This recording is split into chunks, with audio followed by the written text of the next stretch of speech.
Hello friends, welcome back to my channel Debalina রাজদি ব্লগে তোমাদের অনেক অনেক স্বাগত জানাই।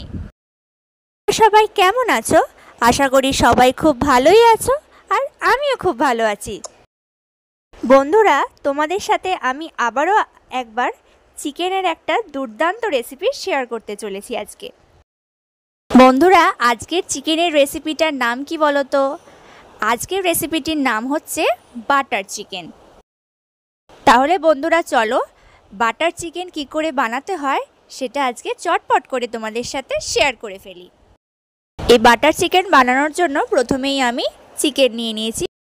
তোমরা এখানে হাড় যুক্ত বা হাড় ছাড়া দুরকম চিকেনই নিতে পারো। আর রান্নার জন্য দেখো 3টে পেঁয়াজ কুচি কুচি করে কেটে নিয়েছি, একটা টমেটো কেটে নিয়েছি, রসুন আর আদাটা ভালো করে ছাড়িয়ে নিয়েছি। এবার এগুলো মিক্সিতে আমি ভালো করে একটা পেস্ট করে নেব। এবার চলো রান্নাটা আমি তোমাদের চটপট করে দেখিয়ে দিই। প্রথমেই আমি গ্যাস জ্বালিয়ে একটা কড়াই বসিয়ে নিয়েছি। এবার কড়াইটা গরম হয়ে গেলে পরে তাতে বেশ অনেকটা পরিমাণে সর্ষের তেল আমি দিয়ে দেবো। সর্ষের তেলটা খুব ভালো করে গরম হয়ে গেলে পরে এখানে আমি 2 চামচ বাটার দিয়ে দেবো তেলের মধ্যে। বাটারের গন্ধটা ভালো করে ছড়িয়ে গেলে পরে 2টো তেজপাতা আর সাদা জিরে তেলের মধ্যে দিয়ে ভালো করে একটু নাড়াচাড়া করে নেব। এবারে কেটে রাখা পেঁয়াজ কুচিগুলোকে তেলের মধ্যে দিয়ে ভালো করে ভেজে নিতে হবে। আমি কিছুটা পেঁয়াজ কুচি তোমাদের প্রথমে দেখিয়েছি, পেঁয়াজ কুচি, টমেটো, আদা, রসুন মিক্সিতে পেস্ট করে নিয়েছি, আর 2টো পেঁয়াজ আমি ভেজে নেব। পেঁয়াজটা ভাজার সময় ওপর থেকে কিছুটা রিফাইন তেল আমি ছড়িয়ে দিয়েছি। বন্ধুরা, আমার এখানে পেঁয়াজগুলো দেখো হালকা হালকা ভাজা হয়ে গেছে। এবার আমি হাফ টমেটো কুচি করে পেঁয়াজের ওপরে দিয়ে ভালো করে খুন্তি দিয়ে নাড়াচাড়া করে নেব। এবার আমি যে পেঁয়াজ, আদা, রসুন, টমেটোর যে পেস্ট বানিয়ে রেখেছিলাম সেটা কড়াইতে দিয়ে ভালো করে ওলট পালট করে খুন্তি দিয়ে ভালো করে কষিয়ে নিতে হবে। কষানোর সময় পরিমাণ মতো নুন দিয়ে দিতে হবে মশলার মধ্যে। আমি এখানে হাফ চামচের মতো নুন ব্যবহার করেছি। মশলাটা কষানোর সময় আমি লঙ্কা গুঁড়ো, জিরে গুঁড়ো, হলুদ গুঁড়ো দিয়ে দিচ্ছি। মশলাগুলো দেওয়ার পরে আবারও ভালো করে খুন্তি দিয়ে ভালো করে নাড়াচাড়া করে কষিয়ে নিতে হবে।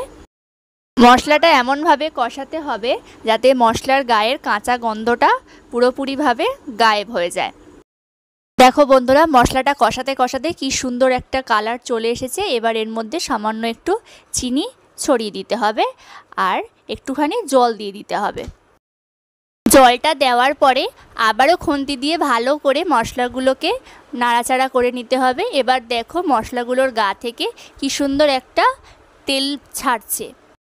এবার চিকেনগুলোকে কড়াইতে দিয়ে দেব।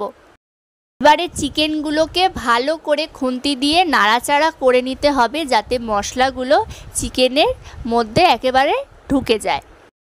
দেখো এবারে চিকেনগুলো কি সুন্দর মশলার সাথে ভালোভাবে মিশে গেছে। এবার এর মধ্যে আবারও 3-4 চামচের মতো বাটার আমি দিয়ে দেব। বাটার দেওয়ার পরে আবারও চিকেনগুলোকে খুন্তি দিয়ে ভালো করে নাড়াচাড়া করে নিতে হবে যাতে বাটারগুলো একেবারে চিকেনের সাথে মিশে যায়। এই দেখো বন্ধুরা, আগে তো 4 চামচের মতো আমি বাটার দিয়েছি। এবারে প্লাস্টিকে যত বাটার ছিল লেগে সব মাংসের মধ্যে দিয়ে দেওয়া হচ্ছে। যত বাটার ছিল সবই তো দিয়ে দিয়েছি। এবার একটা বড় পাত্র দিয়ে কড়াইয়ের মুখটা চাপা দিয়ে দেব। 5-7 মিনিটের মতো চাপা দেওয়া অবস্থায় থাকার পরে আবার ঢাকনাটা খুলে দিতে হবে।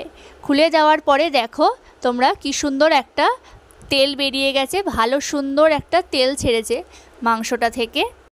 আবারও খুন্তি দিয়ে নাড়াচাড়া করে আবার একটা পাত্র দিয়ে চাপা দিয়ে দেবো কড়াইয়ের মুখটা। এই বাটার চিকেনটা হতে কিন্তু একটু বেশি সময় লাগে বন্ধুরা।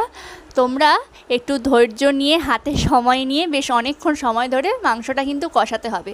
আর তোমরা যদি আমার মতো বারবার চাপা দিয়ে দিয়ে তারপর কিছুক্ষণ পর পর নাড়াচাড়া করো, আবার চাপা দিয়ে দাও, তাহলে কিন্তু একটু তাড়াতাড়ি হবে। এবারে দেখো কি সুন্দর মাংসটা আমি তুলে দেখাচ্ছি তোমাদের। মাংসটা একেবারে সিদ্ধ হয়ে গেছে। আমাদের আজকের বাটার চিকেন রেসিপি প্রায় রেডি হয়ে গেছে। এবার একটা পাত্রের মধ্যে আমি এটা নামিয়ে নেব। এবারে এই বাটার চিকেনটা গরম গরম ভাতের সাথে সার্ভ করব।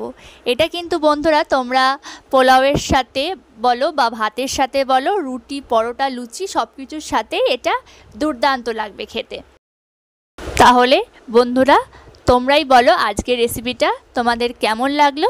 আর যদি ভালো লাগে তো অবশ্যই একটা লাইক করো, কমেন্টস করো, শেয়ার করো, আর চ্যানেলটা অবশ্যই একটা কিন্তু সাবস্ক্রাইব করে দিয়ে যেও। বন্ধুরা আজকের ভিডিওটা আমি এখানেই শেষ করছি। দেখা হচ্ছে পরের দিন অন্য কোনো নতুন রেসিপি নিয়ে। ততক্ষণ পর্যন্ত সবাই ভালো থেকো, সুস্থ থেকো, টাটা, বাই।